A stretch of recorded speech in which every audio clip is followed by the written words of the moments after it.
আমার ভাইরা, নাস্তিকগণ বলে, তারা নাস্তিক আসিফ মহিউদ্দিন, সে বলতেছে স্রষ্টা বলতে কিছু নাই। হ্যাঁ, আমি যদি ভালো লেখাপড়া করি তাহলে আমি পরীক্ষায় পাশ করব, আর যে ভালো লেখাপড়া করে না সে পরীক্ষায় পাশ করবে না, ভালো রেজাল্ট করবে, এটা স্বাভাবিক। এখানে স্রষ্টার কি সাহায্য আছে?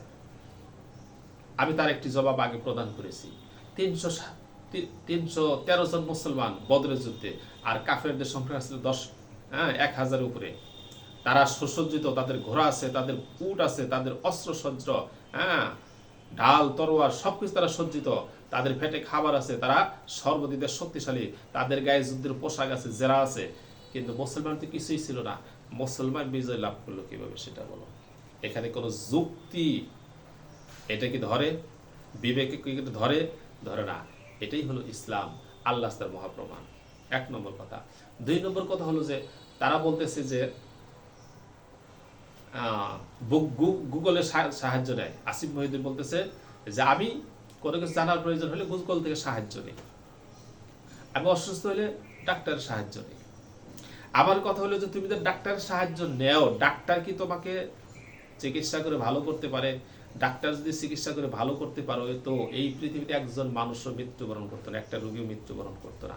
শুধু তাই নয়, ডাক্তার নিজেও তো মরে যায়। মরে কি না? কেন মরে? তার কারণ তুমি যত বড় ডাক্তারই হও, তোমার মৃত্যু আছে। আর তুমি যত বড় রোগী হও, আল্লাহ চাইলে সেটাকে বাঁচিয়ে দিতে পারে। প্রমাণ হইল তো এটাই, যে তুমি যদি ডাক্তারের শরণাপন্ন হও, ডাক্তার তোমাকে বাঁচিয়ে দিতে পারে না কেন? মরো কি জন্য? আর ডাক্তার যদি তার ক্ষমতা থেকে, তার ডাক্তার নিজেই কেন মরে? আমার ভাইরা, তাদের এই যুক্তি সম্পূর্ণ মিথ্যা এবং ভ্রান্ত যুক্তি। তারা বলে গুগল থেকে তারা সাহায্য নেয় কোনো কিছু জানার প্রয়োজন হলে। গুগল কি বলে আমার নবী মুহাম্মদ সাল্লাল্লাহু আলাইহি ওয়াসাল্লাম সম্পর্কে? গুগল তো আমার নবী মুহাম্মদ সাল্লাল্লাহু আলাইহি ওয়াসাল্লামকে সম্পর্কে বলে পৃথিবীর শ্রেষ্ঠতম আখলাক চরিত্রবান ব্যক্তি ছিল মুহাম্মদ সাল্লাল্লাহু আলাইহি ওয়াসাল্লাম। তার চেয়ে গুণী, তার চেয়ে সৎ, তার চেয়ে চরিত্রবান পৃথিবী তার কোনো মানুষ হয় নাই। 1 নম্বর, পৃথিবীর ভিতরে যত মানুষ, হাজার হাজার কোটি মানুষ অতীত হয়ে গেছে, বর্তমানে আছে, আরো আসবে, সকলের মধ্যে নবী মুহাম্মদ সাল্লাল্লাহু আলাইহি ওয়াসাল্লাম হলে 1 নম্বরে। তোমরা গুগল থেকে সন্ধান করো তোমাদের চোখের ভিতরে কি ঢুকছে, এইখানে তুমি দেখো না যে গুগল যে পৃথিবীর মধ্যে 1 নম্বর বলতেছে নবী মুহাম্মদ সাল্লাল্লাহু আলাইহি ওয়াসাল্লামকে। আর সেই মুহাম্মদ সাল্লাল্লাহু আলাইহি ওয়াসাল্লামের নিয়ে নাস্তিকগণ যতটুকু নবী মুহাম্মদ সাল্লাল্লাহু আলাইহি ওয়াসাল্লামের নিয়ে কটূক্তি করছে, নির্লজ্জ বক্তব্য প্রদান করে, পৃথিবীর আর কোনো মানুষ সেটা করে না। প্রতিদিন নবী মুহাম্মদ সাল্লাল্লাহু আলাইহি ওয়াসাল্লামের চরিত্র ধ্বংস করার জন্য তারা চেষ্টা চালিয়ে যাইতেছে।